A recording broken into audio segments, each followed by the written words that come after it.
How in the Hell Did I Get Here is sponsored by The Coloring Book Coach. Find your free coloring book at thecoloringbookcoach.com and save 15% on your next session with Kim when you use the code HOW15 in the booking notes at thecoloringbookcoach.com. I think I'm going to take this whole talk that we've had here, and we're going to put out a raw episode. I'm not going to edit it. Jesus. Please edit it. I'll listen to it, but I'm like, yeah, I might just put out a raw episode. If you're putting this out there, I'm going to just say right now for the record, I never put my poop over my kids' faces when they were born on purpose. Not on purpose. It just happens.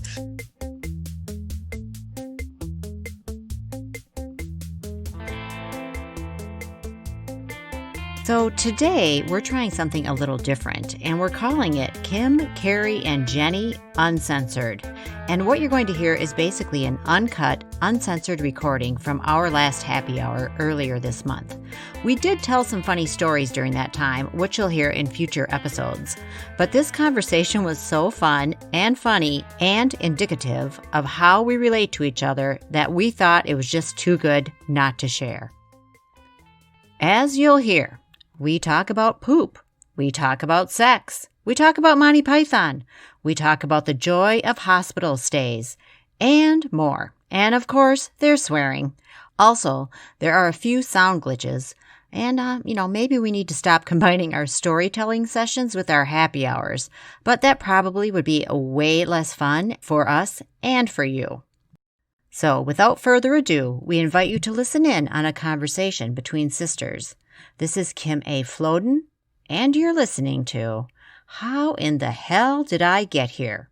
Uncut and Uncensored. Stay with us, people.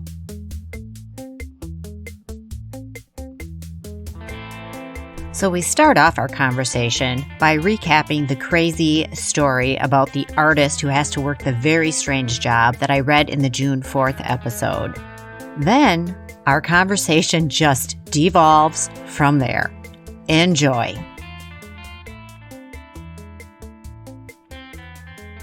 Wasn't that crazy story, the other story that I read?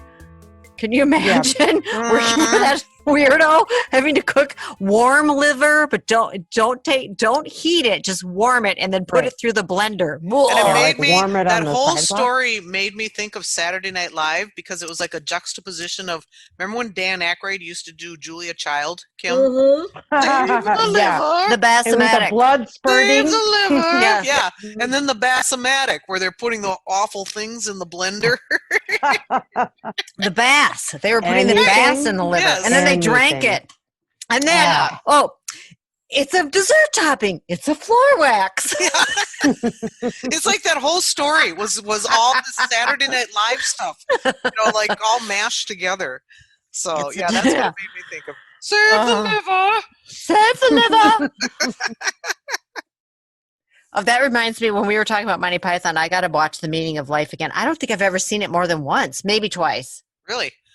I had my appendix out when I had to have emergency appendectomy. Mm-hmm. I do remember they were rolling me down the hall. They didn't know what was wrong. And I called out. I'm like, call my mom. Yeah. And we got into the room and they were like, well, we're going to put you under now. And the surgeon says to me, well, we don't really know. This is just exploratory. It could be your appendix, but it could be a red herring. And I said, if I've got a fish inside of me, I'm really in trouble. Red herring. And then they said, okay, we're going to hook you up to this machine. And I said, is it the machine that goes ping? Because I had just seen that movie. And that's the last thing I remember saying. Funny. That is so funny. And I woke up and it was my appendix. Mm-hmm. The machine that goes ping. So you've only seen it once. I hope they got the joke. If you've only seen the movie once, then so anytime that Kevin says to you, "He's wafer thin," you don't know what he's talking about. He doesn't say that to me. I can't believe it. He's got little things that he says, but that's not one of them. Does he say that? I can't believe, as a Monty Python fan, he has never said to you, "Oh, it's wafer thin." My favorite part of that movie is when Death comes, and she's like, "I didn't have the liver pate." Yeah, it's just. But that's also the movie where every sperm is sacred, where they do that whole Oliver Twist. That's when the mom's standing at the sink washing the dishes and the baby just falls out. Yeah, there's like 20 kids. There's another one. Yeah. There's like 20 kids around. And then the other woman is in the hospital and she's getting everything. And she's like, hold on, I need the machine that goes ping. Yeah, that's right. Yeah. I'm like, fuck this shit. I am not going into surgery without the machine that goes ping. I'm sure they were like, who is this girl? I hope they appreciated the reference. Do you think anybody did? No. Oh. What a waste. No. What a waste. I mean, even when he said with the red herring thing, I'm like, are you kidding me? Mm-hmm. And I did say, I'm like, if there's a fish in there, I've got bigger problems than I You know thought. what? For some reason in my head, what I see is them operating on you and pulling out one of those Swedish redfish. Oh, she's a sweet. She's got Swedish. Here's the problem. We found the problem. Yep. It's funny. I was just thinking, actually, today, because when I was at the grocery store, I wanted to get some juice, and I wound up getting grape juice. And I cannot have. Whenever I think of grape juice, I associate it with being in the hospital when I had my appendix. Oh, funny. Because I was 11 years old, and they kept me Not in there good. for a week. And as I said before, best week of my life. Carrie, thank God they finally took you in. You were green. I remember that. You were on that little couch downstairs by the little bathroom, and I'm like, she's green. You look like a fucking Martian. I'm not even kidding you. I had been sick for a week, you know. Oh, I God. Did it drinking warm milk? Yours must have ruptured. They said that it was so close to rupturing that it took forever to get it out. Oh, you know, because they didn't want, they It said had it was to be as big as a leaking, man's thumb. Oh, God. And, you know, and that, so it took forever to get it out. And then maybe that's why they kept me in so long. One, I think that's just what they did back then. But maybe they were worried about that's life and death. Yeah. Jenny, did you have yours out? No, Scott did when he was about 14. And he was in the hospital for 11 days. But his had ruptured, so he was really sick. Which scary, because I remember when it happened to me, which would have been in the 70s, there was a lot of talk about how close it came to rupturing and making sure that there was nothing inside me. Because back then, I don't think the chances of saving you were way slimmer. Yeah. No, even in the 50s. I remember looking this up when Scott was in the hospital, like how close. And it was even in the 50s, people died regularly from appendicitis. Yeah. It wasn't until like 60s, 70s till, you know, the operational getting in place. Yeah, getting. But like I say, I can't think of words. That was the best. Go ahead, Carrie. Best week of my life. Everybody brought me puzzle books, and the nurses. There was this one or two nurses that just were doting on me, and they let me have all the grape juice I wanted. Oh, and God. I was like, I don't know if I'd ever had grape juice before, because God forbid we'd have something that fancy in our house. Yeah, no, we might not. Kool-Aid was about as good as we got. You know what? Yeah. Just hospital treatment in general, because, I mean. If you think things are crazy now in this conversation, you'll definitely want to find out where we go next. So don't go anywhere. We'll be right back after this quick break. Hey, this is Kim, also known as the Coloring Book Coach. I just wanted to pop in here and say I hope you're doing well. And also, there are some great free coloring pages for you at thecoloringbookcoach.com. And I'm here for you if you need someone to talk to.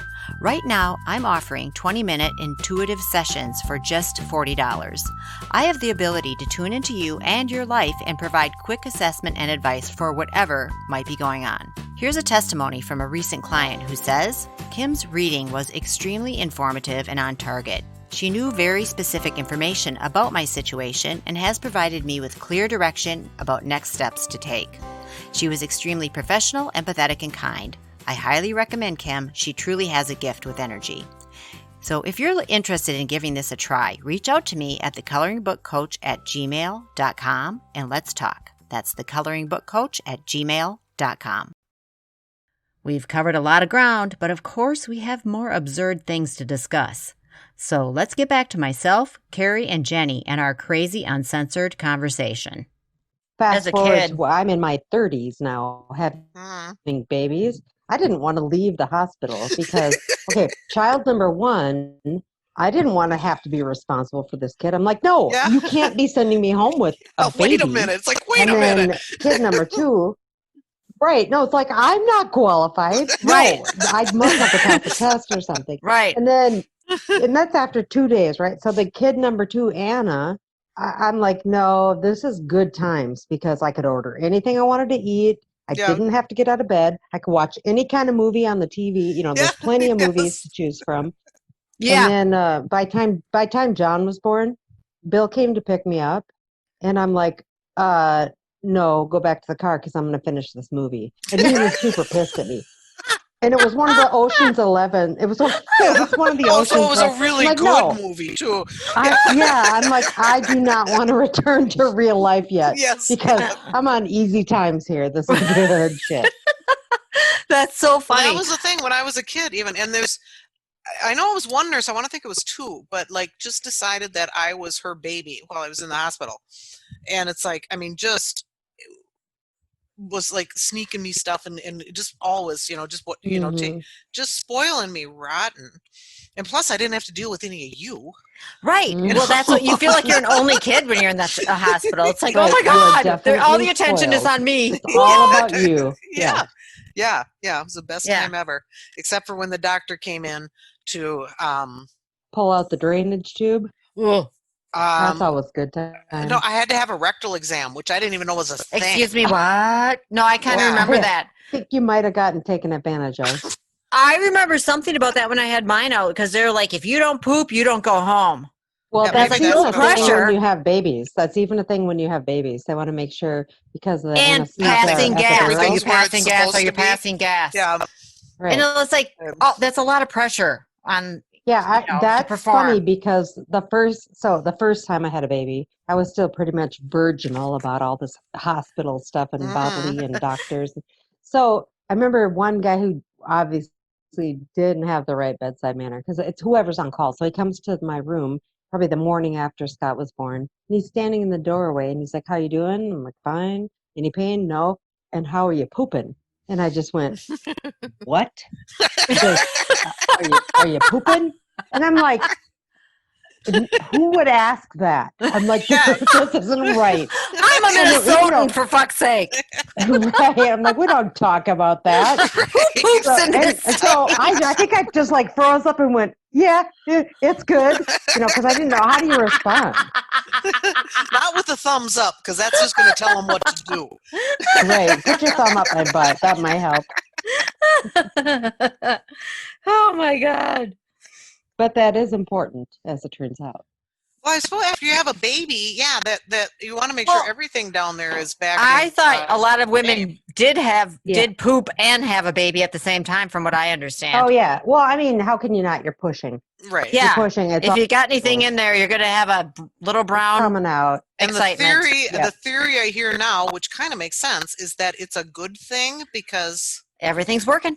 Well, but Right. it exposes the baby to your poop, which gives it extra antibodies or something. Excuse me, Jesus Christ, I don't think that's part of it. I'm not kidding you. I've read this on the internet in several different places, and real places, not just some of the goofy places.